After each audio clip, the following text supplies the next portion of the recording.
opposite tones of a diesel in the morning. Apparently there's some really big north-westerly winds coming. I've spent the night in Taupo Point, which I suspect is becoming a nudist colony. And so I figure what I'll do is it's going to get up to 20-25 knots. So I'll reef the main and I'm going to try and go all the way across to Gravel. See if I can get a blue cod. My usual story, nothing really changes aboard Taranto. According to this, I'm going to get there at 6 o'clock. It's 37.5 nautical miles. It's 5 to 9. I'm doing 4.4. The wind will pick up, I am assured. But anyway, sneak into Greenville for a blue cod this evening with luck. The tide isn't going to change till about 9 though, so it could be a bit of a late entrance, but we'll see how we get on. Haven't got any bait yet, so I'll see if I can catch a massive tuna on the way across the bay. There's a heap of boats out here. It's Nelson's regional day, holiday, bank holiday, whatever. And there's 1, 2, 3, 4, 5, 6, 7, 8 fishing boats that I can see just from here off Separation Point. It's pretty beautiful though.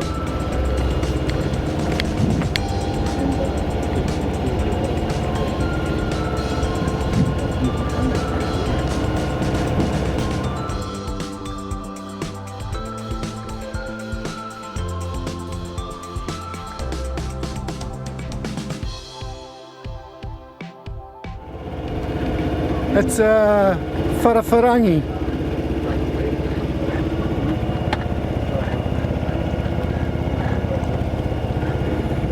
It's kind of those clouds, so I'm predicting some showers in Golden Bay. That'll be them coming over there. Not so much over at Durville. Oh, it's already started to change for me, that's a good sign.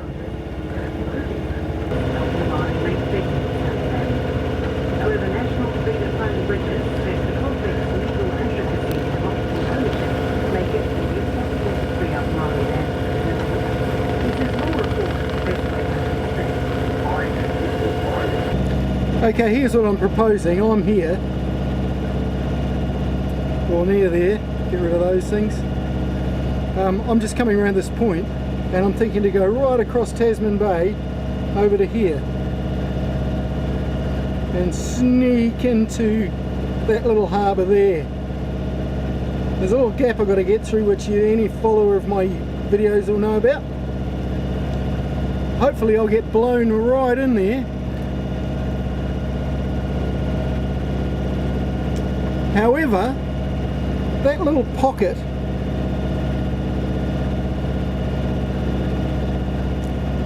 of northwesterly is going to get quite high, as you shall see. See, it's building up. Woo, look at that! Crikey, that's huge.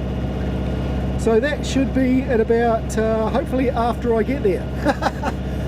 That's why I'm leaving early. To give you a different view,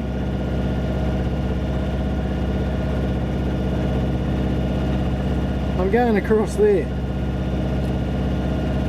Meanwhile, my friend Rob Greenaway, who asked me to join him, is way out here. Look at that. Rob Greenaway, you're a freaking legend. He's going around the North Island. He left the same day I did. He's being much more adventurous. You're a long way out there, buddy. You're a long way out there. But look at his average speed. 5.42 knots. Well done. He's travelled 267 nautical miles since the 2nd of February. Well done, Rob. Thanks for the link. While I'm videoing computer screens, there's another one, that's OpenCPN. I'm just going around Separation Point and I think I should put a hook over, just in case I catch a tuna or something.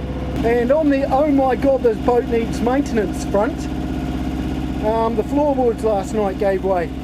We got a lot of water sloshing around in the bilges. It turns up down there. It was particularly on that flippy floppy night. But anyway, I've just about put my foot through the board, so this is to remind me and make sure it won't get any worse. So I've been on the go on the motor about an hour, and the wind is coming. You can actually see it coming out there. Maybe. I can. There's even white caps. So I've taken the opportunity to reef early. I've just put the reef in, and I've even bundled it up with the elastic best I can. So I'm ready. I'm ready for the gale. I think I am anyway. Nervous anticipation. If I get too nervous, I can always just go back into the park with my tail between my legs. That's always an option. But that separation point, everything's worse north, and I'm just north. Ooh, here comes the sea as well. Well, this could be exciting. It could be very, very fast as well. That's what I'm hoping. All right, this is the moment I've been waiting for. Turning off the engine. We're doing 5.2 with the engine on. We'll knock it out of gear.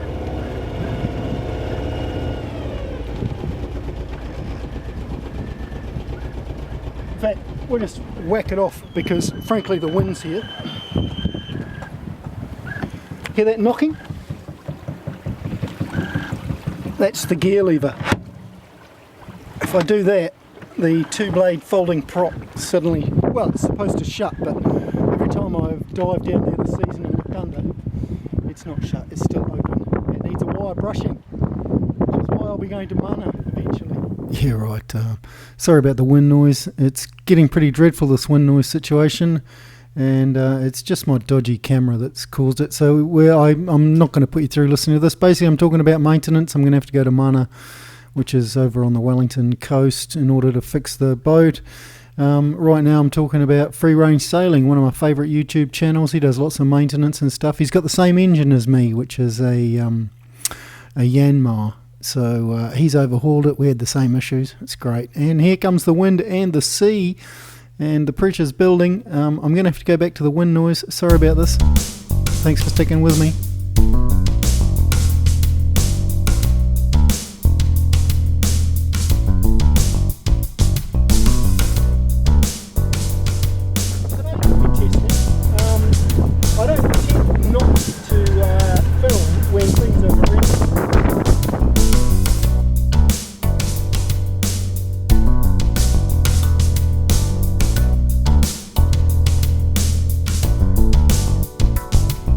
Because survival is more important than making YouTube videos. Oh look!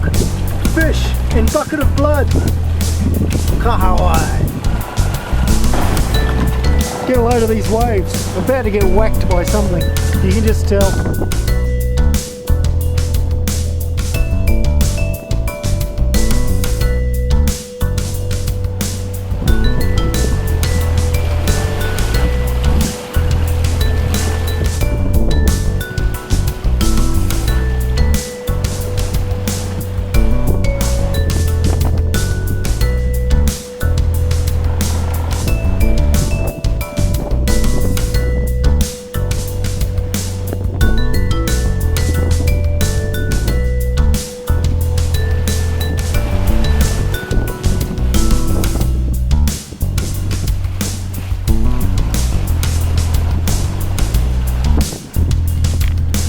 When I say whacked by something, I mean a wave coming up and then coming down on the deck, getting me wet. I've been doing quite well so far.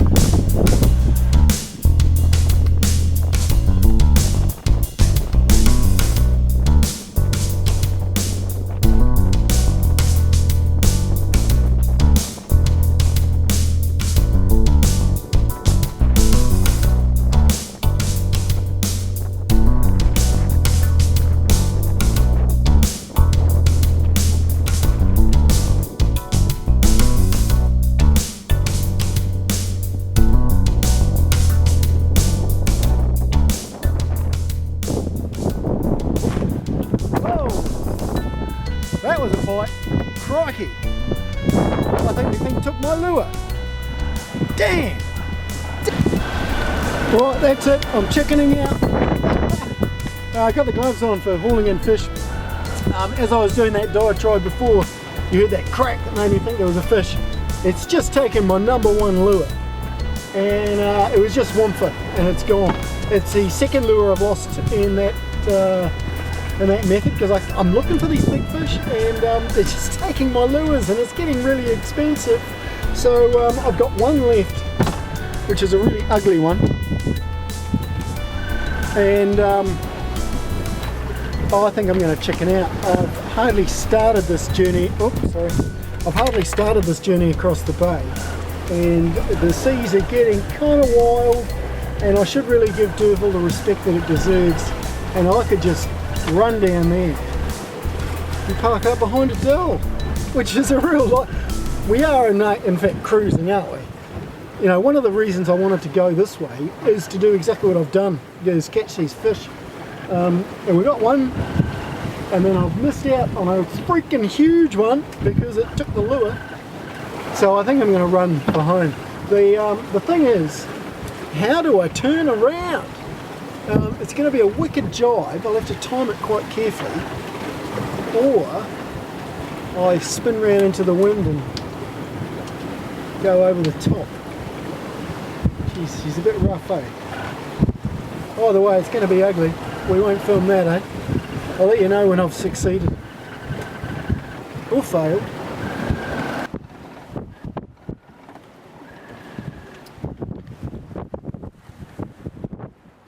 Well, the astute viewers amongst will notice that I've changed direction. I did change, and good move, Alan. You know, why tempt fate by sailing into 25, 35 knot winds off Durban? So I've turned around and I'm aiming for Dell, because I can use the offcuts of the cartwheel to bait hooks for bottom feeding fish. And in the meantime, I've got my swivel out and resurrected my line. So I've got a huge little fish down there, and we'll see if it'll equal the big fish. I haven't got long in this zone,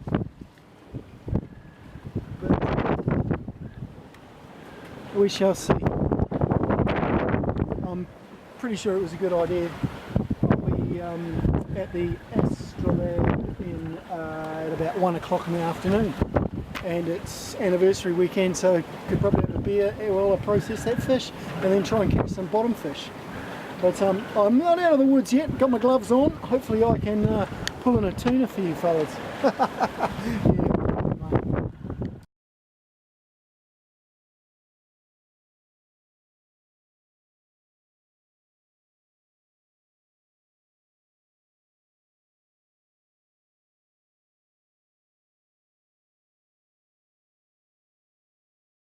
Oh, that's what I got the camera out for.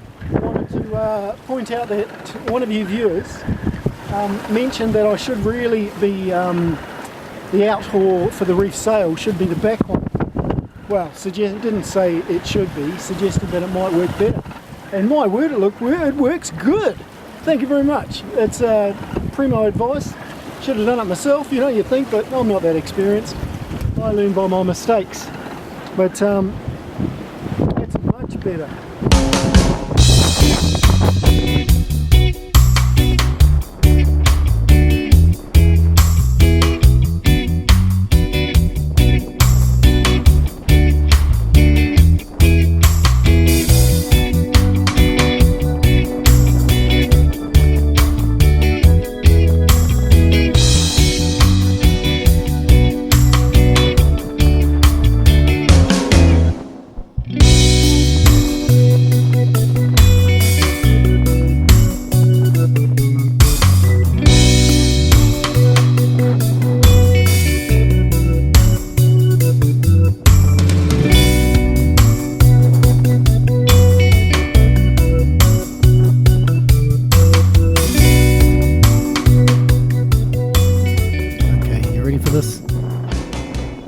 I'm going to pan around. Look at these waves and watch the surge here. We go... Oof! Splash. There comes the water. There's always a risk. Damn it, blast. I've already told you how dodgy my camera is, and this just doesn't make the camera any better. Oh my word, I hate it when that happens. Anyway, you see what the surf's like, eh? Feeling good about the, there's a lot of bird action. And I like this bird action. I'd love to be able to zoom in to show you what it kind of looks like. Because there's a whole bunch of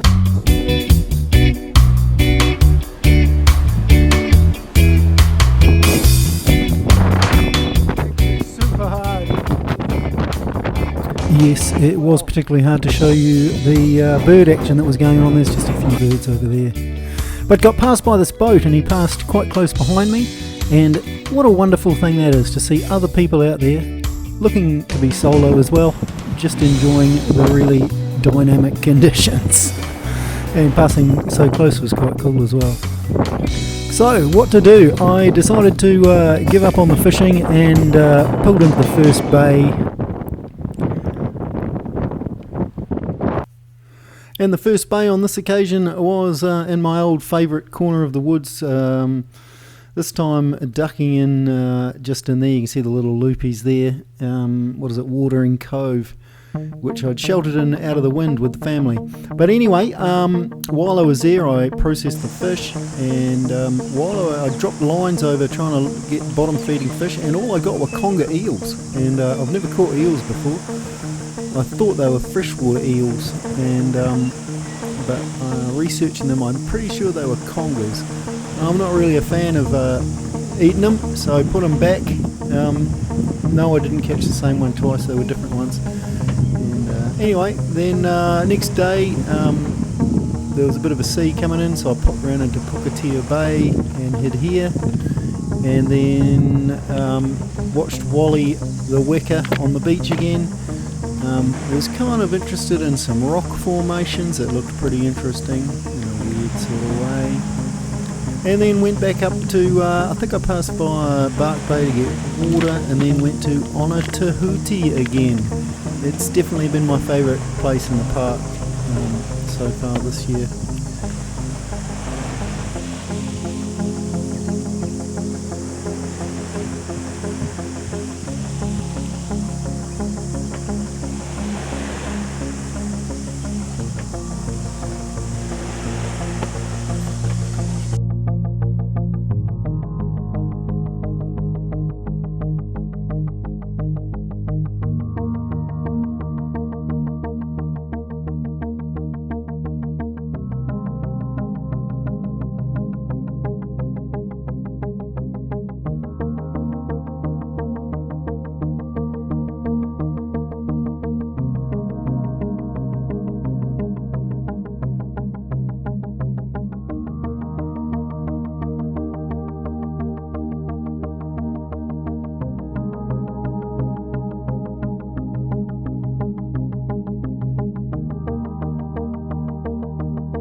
Yeah, well, I guess cabin fever, it's a thing, and you start seeing things in the cliffs. Anyway, I thought I was long overdue to go to shore, so I went to shore to meet my friends, the pied oyster catchers, and wonderful company, these fellas. But then I turned around and looked back and suddenly noticed that cloud, which I'd missed all afternoon. While filming all that other stuff, I didn't notice the cloud until I went past it and looked back past the boat and saw that huge cloud. And it was like, oh my God, what's that? It was like there'd been a complete fire ban on for months, and the place was tinder dry, the region, and all of a sudden there was this huge fire, and if there was a fire, it was going to be enormous, straight back to civilization. And I woke up to this behind Adele Island. The stench was unbelievable.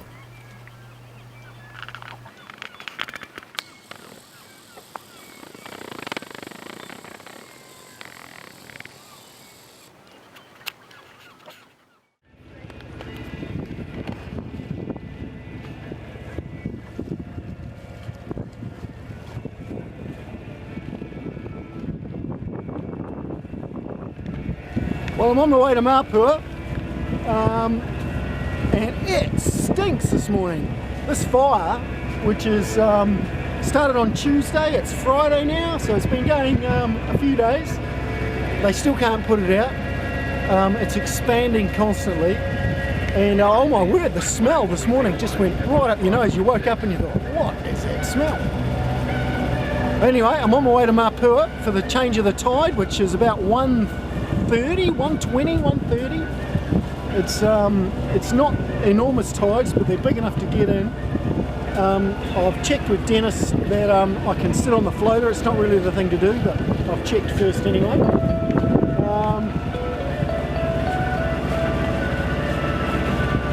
And the most nerve-wracking thing is going to be grabbing hold of the floater itself on my own. There'll be tons of tourists there, and it's the potential for embarrassment is enormous. Just as long as I don't crash into the wharf, I'll be okay though, eh? And I'll just take it really slow. I'm due to get there at just after 12, so I might be able to pick up a mooring or even drop an anchor or just wait for that precise moment of the turn of the tide. Not sure which way to point yet, might point outwards, but then the tide's going to go out, so the rushing water when you're tied at the wharf comes right up your arse, and in fact it's possible to sink boats if you're not careful on a really raging tide. But it shouldn't be a problem for me, just things to consider. But I just wanted to share with you the stench of this smoke here. It's acrid. I'll see if I can zoom in and show you a bit. There's a bit of a background. That's where the fires were located, just south of Mapua there. They burnt from the 6th of February, wildfires. A state of emergency was declared a couple of times. It was all over on about the 6th of March. There were heaps of helicopters, 22 helicopters involved, one of which crashed, injuring the pilot. About 3,000 people were forced to evacuate their homes, and 2,400 hectares was burnt. And they reckon that started with a bit of machinery maybe, and another couple of separate ones were from arson, they believe. That's real ugly.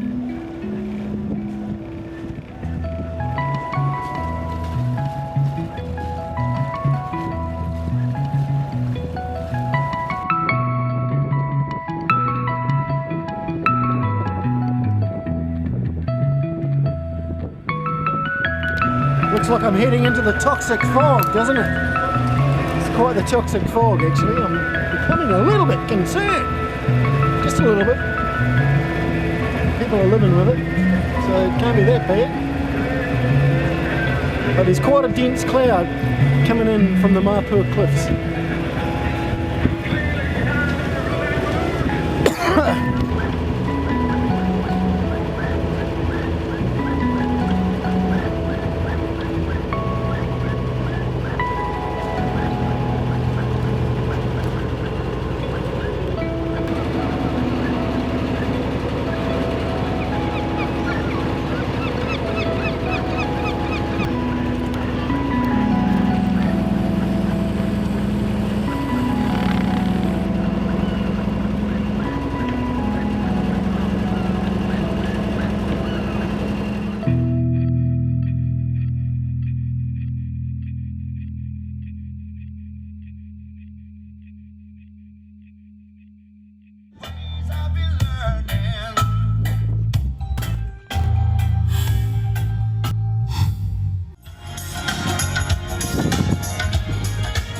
Well, that was the mighty drummer Bruce McGregor getting his pistols out, and I better shut down Grace Jones before she gets her pistols out at me too for playing music in the background. Anyway, here's Mapua. This is the Friday night music outside the Golden Bear, home of superb but powerful beers. And there's the boat just over there on the wharf. Good position to enjoy the evening. And it was lining up to be a good one because I hadn't been in Mapua for quite some time. And there was lots and lots of familiar faces. Any South guys here?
Well, what a fantastic night. And after one too many beers and a bar stool falling over and crushing my toe, making it bleed, I escaped with the tide just after midnight, slipping out and dropping an anchor in front of Rabbit Island, getting some well-needed sleep, and then cruising back to my favourite park in all the bay.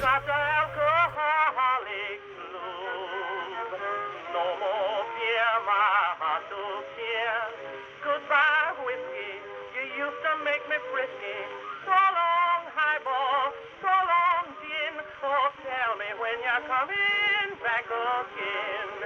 Blue, I've got the blues since the amputated my boots. Lordy, Lordy, war is, well, you know. First time I've had a wetter on the boat. Wetters are very New Zealand bugs, mate. These guys eat pine trees. They got really big nippers on them. I don't think you've seen one of these, eh? Whew.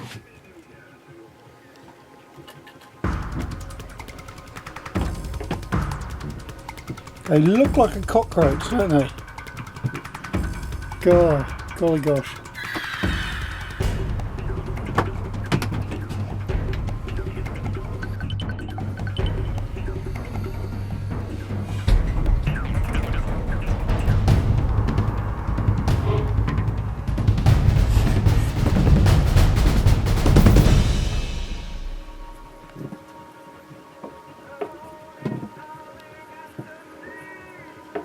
Big wings.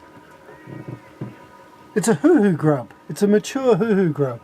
That's what it is. You can eat them. Keep a weather eye on the horizon for pirates. There's an amazing ship coming up. Spectacular, I think. I'm aiming straight for it. I saw the masts before. It's like a 3-master, and I thought, my word, that could be a square rigger. And as it's getting closer, it is, but they don't have their sails up, which is a bit of a bugger. But I'm going to do a bit of a drive-by anyway.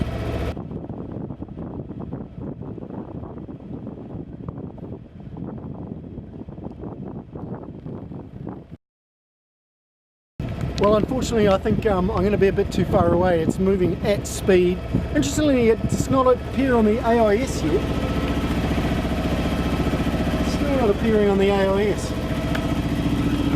because I would have thought those people would be into the automatic identification thing, but they're not there, which is intriguing. I thought all passenger vessels had to do that, and I wish they had their sails up, but you know, I've changed course to get close to them, but they're steaming along at quite a clip. Unless I followed them, I suppose. Shall I follow them? Obviously I didn't follow them. I just went past them. They snuck in behind a dell, and I went down to Coyote. Here's Coyote, one of the busiest points of entry to the park itself. Really popular beach. I went there when I was like a child with my family. A lot of people do that at the Coyote campsite. And there's a local residence, a blue penguin, just bobbing about in the bay. Wonderful. What I was doing there was get a few essential supplies, because there is kind of like a dairy there, and pick up Al and his lady friend, and give them a couple of days in the park. Okay, here goes. I'm off to Mana to it's another one of these early morning departures from Anchorage. You got to leave before the water taxis arrive. So well, it pays to, otherwise you get caught up in all their wake and stuff. I'm crossing Tasman Bay today. I'm heading over for possibly the Current Basin or through French Pass, depending on the time of the tides. I'm on my way to Mana to clean the bottom of the boat. It's an biannual, no, what is it? Every 2 years I do it pretty much. I'm following a procession of boats out. Anyway, that's it. I thought I'd just tell you what I'm doing. It's kind of familiar, eh? Me standing here in the morning sun, heading east across Tasman Bay. Some things never change. It's a beautiful day for it.